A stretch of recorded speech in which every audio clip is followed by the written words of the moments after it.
आत्तापर्यंत मराठा समाजाच्या हिताचे निर्णय हे फक्त 2014 ते 2025 यामध्ये झाले आणि तेही ज्या काळामध्ये युतीचं सरकार पहिले माझ्या नेतृत्वात होतं, मग शिंदेजींच्या नेतृत्वात होतं, आता पुन्हा माझ्या नेतृत्वात आहे. या सरकारनेच आत्तापर्यंत मराठा हिताचे निर्णय घेतले आहेत.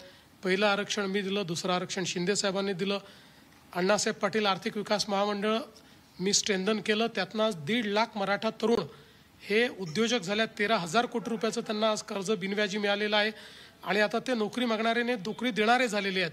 मराठा तरुणांकरता आपण त्या ठिकाणी शैक्षणिक सवलती दिल्या, फीची सवलत दिली, आपण त्यांच्याकरता निर्वाह भत्त्याची सोय केली, जेणेकरून कुठे जर ॲडमिशनही मिळाली आणि फी जरी भरली तरी राहायचं कुठे हा प्रश्न असतो. त्याकरता निर्वाह भत्ता आपण भाऊसाहेब देशमुख निर्वाह भत्ता योजना त्या ठिकाणी सुरू केली. आपण सारथी एक संस्था सुरू केली की ज्याच्या माध्यमातून मराठा समाजाच्या तरुणांना IAS IPS होता आलं पाहिजे. आज तुम्ही बघा त्या संस्थेमुळे IAS IPS MPSC सगळीकडे स्पर्धा परीक्षांमध्ये मराठा समाजाचा टक्का हा मोठ्या प्रमाणात वाढला. त्यामुळे सर्वांगाने मराठा समाजाला मदत करण्याचं काम हे आपल्या सरकारच्या काळात आपण केलं आहे. न्याय देण्याचं काम आपण केलेलं आहे आणि आताही मला असं वाटतं की न्यायाच्याच भूमिकेत आम्ही आहोत. आता ज्या काही मागण्या मनोज जरांगे पाटलांनी या ठिकाणी केलेल्या आहेत, खरं म्हणजे आपण जर बघितलं तर आत्ता 10% आरक्षण आहेच मराठा समाजाला. आरक्षण कुठेही गेलेलं नाही. आत्ता एवढ्या आम्ही जागा काढल्या, त्यातही मराठा समाज आलेला आहे. ॲडमिशन्समध्येही मराठा समाजाला मिळालेल्या. आता त्यांच्या मागण्या ज्या काही आहेत त्या वेगळ्या पद्धतीच्या आहेत. त्याच्यावरही कायदेशीर मार्ग काढण्याचा प्रयत्न आम्ही करतो आहोत. आज आमची मंत्रिमंडळ उपसमिती बसलेली आहे.